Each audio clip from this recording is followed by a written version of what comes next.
수도, 멀쩡한 수도를 우리가 충청도로 옮기고 있는데, 거기에 들어간 돈이 한 50조가 투입돼요. 건설업자들하고 연관된 일을 주로 많이 하려고 그래요.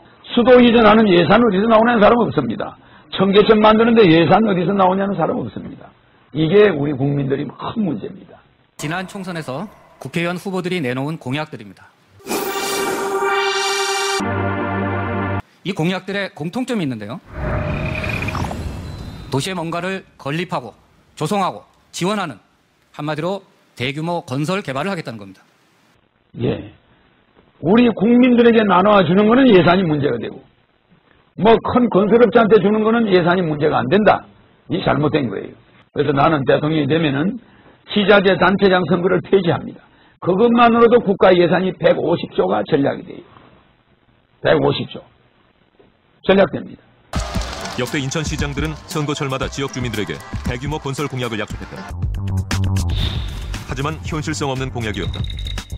1년치 국가 예산에 버금가는 돈을 투입해 진행하겠다던 대규모 사업들은 대부분 물거품이 됐다. 지난 2014년엔 부채가 13조까지 치솟으며 부도 직전 위기에 처했다. 공약에 대한 피해자는 당장의 주민이고 시민입니다. 그리고 유권자라고 할 수 있는데, 단체장이 그 당시 재선을 하면서 신도시 개발과 더불어서 구도심으로부터 표를 얻기 위해서 무리하게 대규모 개발 사업을 약속을 했고, 지자체 단체장 선거를 폐지합니다. 그것만으로도 국가 예산이 150조가 전략이 돼요.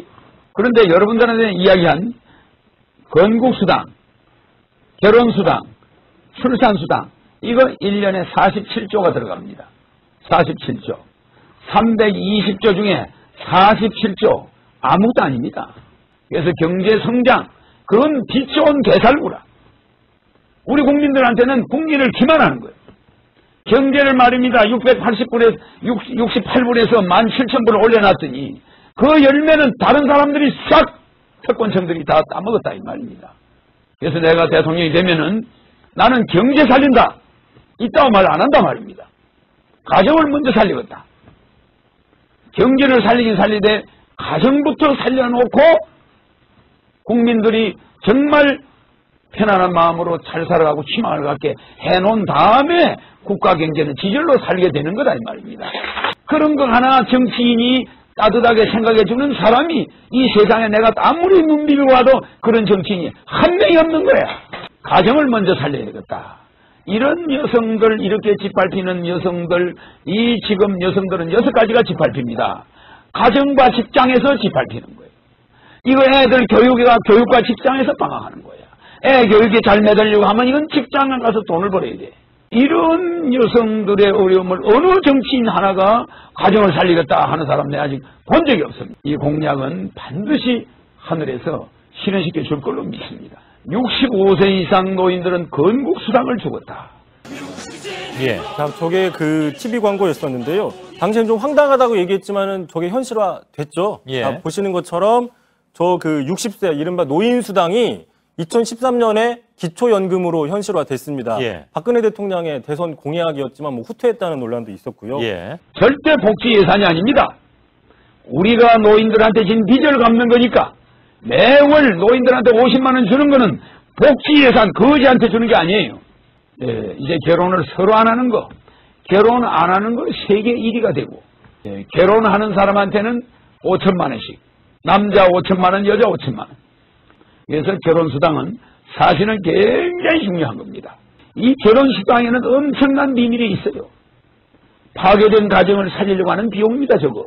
국가가 결혼하는 젊은이 한 사람에게 잘 살아라고 돈 5천만 원, 여자애한테 5천만 원 주는 거 절대 많은 돈 아닙니다. 그러면 대한민국을 사랑하게 돼요. 우리나라가 이대로 나가면은 중국이 인구가 앞으로 20억을 돌파할 때 우리 인구는 2천만 명 정도가 되는 거예요. 불과 몇 년 후에 조금 있으면 이제 이렇게 됩니다. 왜? 얼마 전 우리 사회의 주요 기관들이 예측한 대한민국의 미래는 충격적이다.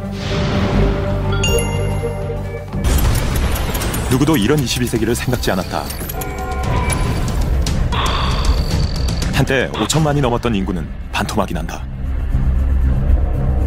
2705년 대한민국은 지구상에서 가장 먼저 소멸하는 나라가 된다.